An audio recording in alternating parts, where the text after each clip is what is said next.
It's Tuesday and it's foggy, and that's great. I don't mind. I love having my coffee with the fog, and then the sun comes out and it spreads the fog, gets it all away. I don't mind. So I actually heard a statement this morning that I wanted to share, and I think it's actually pretty amazing. I've never even heard it before, and usually I'm a quote girly. I have books of quotes and I love them, so I think I'm going to start sharing them. And I don't know who wrote this or where it came from, but it says, fear lives in what if, faith lives in even if. Fear or faith. I have never looked at it like that, and I've always been a what if? What if it turns out better? And I never thought that that was a fearful statement. But if all the things we learn in our life we are to grow from, even the language we use, that's a pretty powerful one. So I'm going to change it. Even if it doesn't turn out the way you had planned, it's going to be better. Let's shoot for even if today.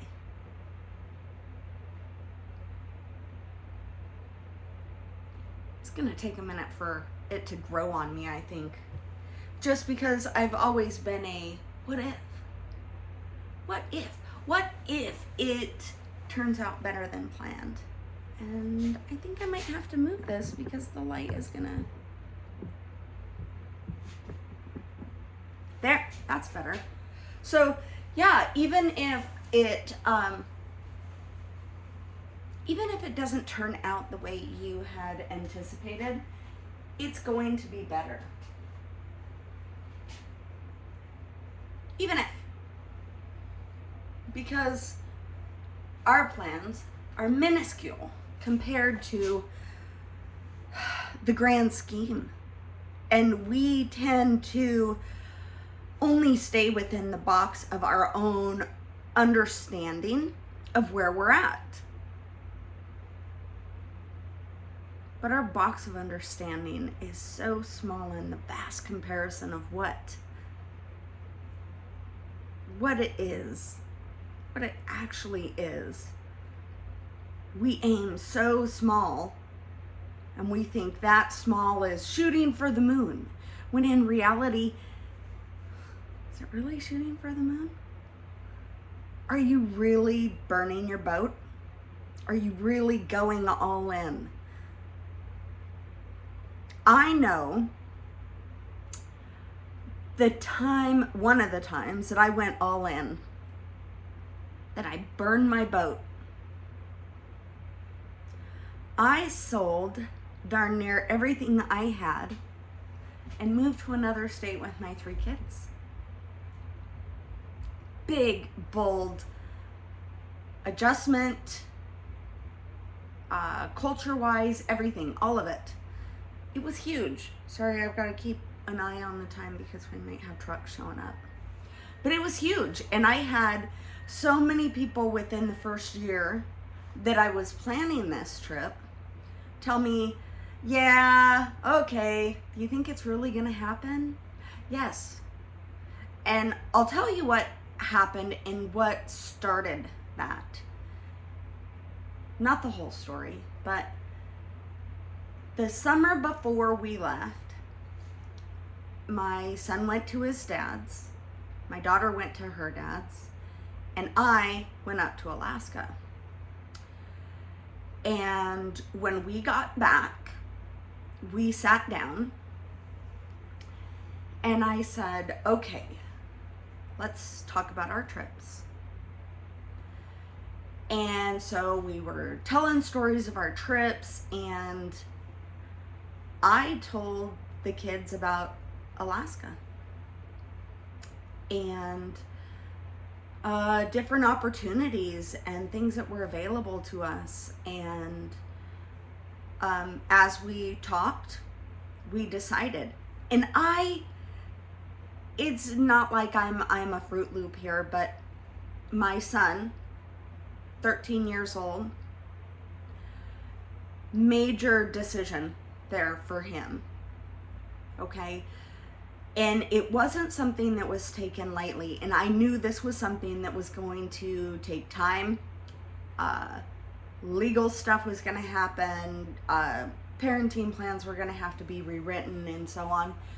So, my daughter, my son decided, and we set the ball in motion. And that was in July. Okay? When I say set the ball in motion, it was start legal documents, start selling things, dwindling down what you own, all of the things, setting up a storage unit. And I minimized so incredibly much and had a small storage unit. And I'll tell ya, it was the most intense, freeing moment of my life, because the following March, we were all in Alaska. And I had so many people tell me along the way, do you think you're really gonna do that? And I said, yeah. I had gotten letters of recommendation. I had job searched. I had saved money. I checked all the boxes, and we did it. And when I put in my 2 weeks at my job, everyone was kind of picking their jaw up off the floor, like, wow, I can't believe you actually did it. Never underestimate the power of someone who has been broken down to the point that they have nothing left to lose.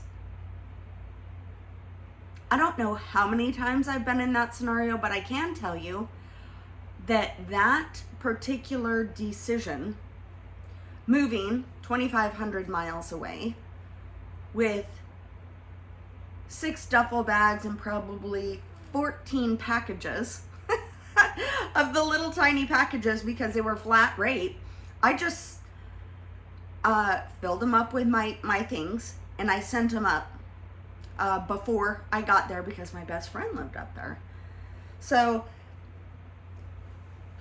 by the time I got there, my clothes, the kids' clothes, we had army duffels that we were hauling through the airport, and I cannot even tell you how freeing it was. It felt like a whole brand new beginning. It didn't feel like trudging through the swamp of everyday muck and grime and hideous shit that I was dealing with. It felt like now I have the opportunity to really offer my kids what real life can be. And when you get a person down, so down to the point to where they lose all faith in everything, and they don't have anything left. It's that last bit, when they burn their boat, they don't have a choice. They're going to make it. And that was the best decision that one of the best decisions that I ever made.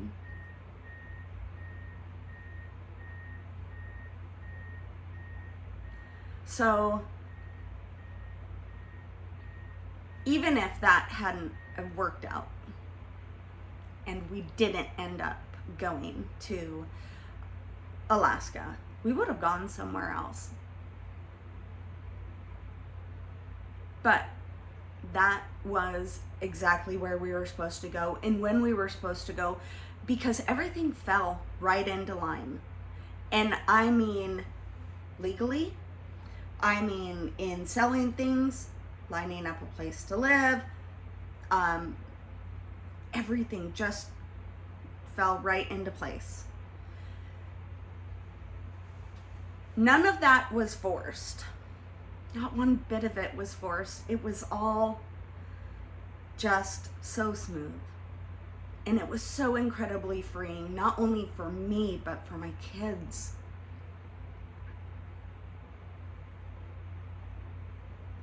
So there's a little story of my even if and the boat burning.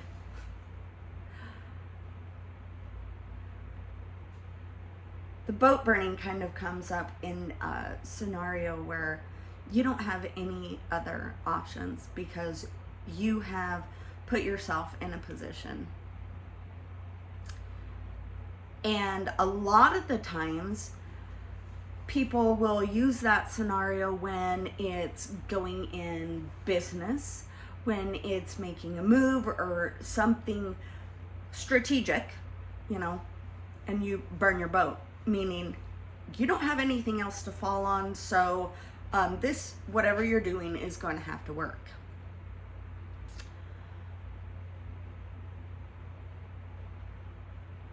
Plenty of instances happen in our lives, and we don't realize it until later, that you might have put yourself in a very predicament, a really heavy place, and you thought, oh, this is what's going to make things better. And you don't even realize it, but you put yourself in a incognito mode of this is great, this is going to be fabulous, only to find out in like 3 months time, oh God, I didn't realize that this is what this is the way it was going to turn out, and wow, things were really heavy. But you get yourself in the scenario where life is so incredibly uncomfortable for you that you don't have an option but to change. And you have, in a sense, burned your boat, and the only thing you have left to do is up-level your life. You put yourself in the most uncomfortable position unwittingly, and now your only job is to up-level your life. Congratulations. You have no idea the greatness that is about to come out of you, because you know what? You're not a quitter. You're not a quitter. You don't lose your mind in testy situations. You're strong, and you have tenacity and drive and grit. And this is when you get to pull out all stops for you, because you burned your boat. So now you get to rebuild. Yeah. Sometimes doing the thing that everyone looks at you like you're crazy for turns out to be the best thing ever. Whether it's a required up level of your life, or it causes you to, in the up level of your life, you're gonna, okay. My daughter purchased a vehicle, a rather large payment, increased her insurance, and so on. To her, this is a really great thing. To everyone around her, it's a nail biter. My daughter is amazing. She is so incredibly strong. She's got this figured out. Just because people go about something in a different manner than you does not mean it's not going to work out. I can tell you that when you put yourself in a scenario where you did not anticipate what you know is coming or what everybody sees coming in 45 days, you don't have a choice but to up-level your life. And that means your job, that means your environment, that means the people that you're hanging around. And it's going to be really exciting to see how this works out, because even if she stays where she's at, she's going to have to work really, really hard, right? But something tells me that she kicked herself in the ass all by herself. Nobody has to tell her to do this, but she's unwittingly done this. And it's so exciting because she's excited, and I cannot wait. Within 3 months, I cannot wait to see where she's at, because it's just to prove that she's up-leveling and she doesn't even know it. And it's amazing to be able to see that and to go along with it. And God, you want to just, bite your fingernails, and you tried to warn, and that didn't happen. So, even if she hadn't have done that, it would have came about one way or another. So things are about to get exciting. I will tell you, and if you stuck around this long, everything that I have felt, seen, and been shown, February is going to be a big shaker. So,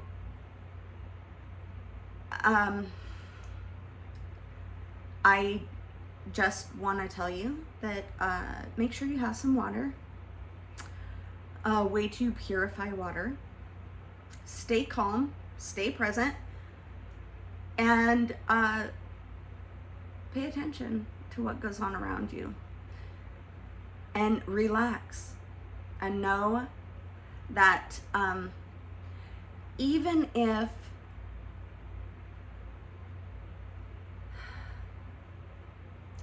things get hectic, they're going to be all right. Just don't lose that little bit of faith, because it may cause you to be a little bit displaced. It may cause you to be uncomfortable. It may, in a sense, cause you to up-level. I don't know what it's going to bring. All I know is that February is going to be exciting. So,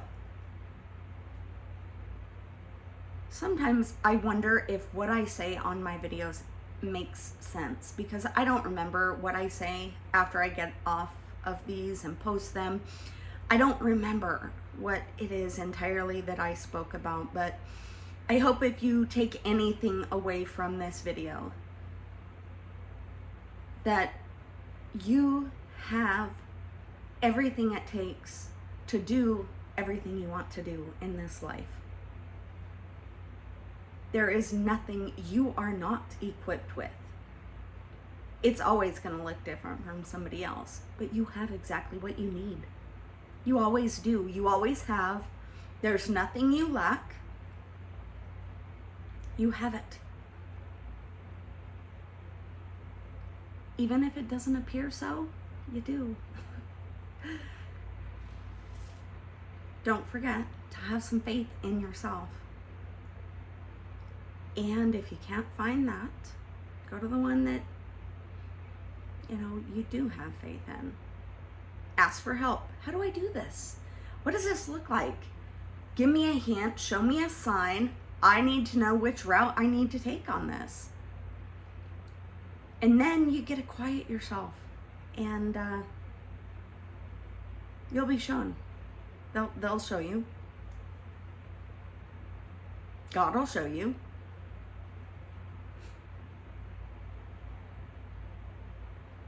Just remember, praying is asking, meditating is listening. If you don't listen after you ask, you might miss it. Not that you're gonna miss it. It's just not, it might not be as easy for you to see, and you're going to say, I never seen it. Well, the guy that asked for being saved in a flooding situation, God, please save me. Please save me.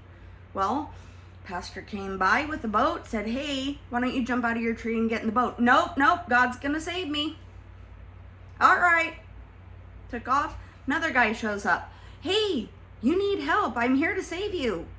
Jump in my boat. No, God's got me. I'm good. 2 or 3 times this happens. The guy says, God, why aren't you saving me? He says, I have, idiot. I've sent 3 people along. But because his expectation of what that was going to look like was going to be completely different, he never took opportunity of what was directly in front of him because he didn't listen. So, listen. Go with the even if today. Even if people think you look like a fool, even if you don't think you're going to remember what you say when the video shuts off, even if kindness doesn't look cool or class no longer exists, do it anyway. Even if you look crazy when you're loading up on some water or getting some purification tablets or whatever, even if. Remember, try to keep a sense of humor through it all. And ask when to burn your boat. All right, have a great day.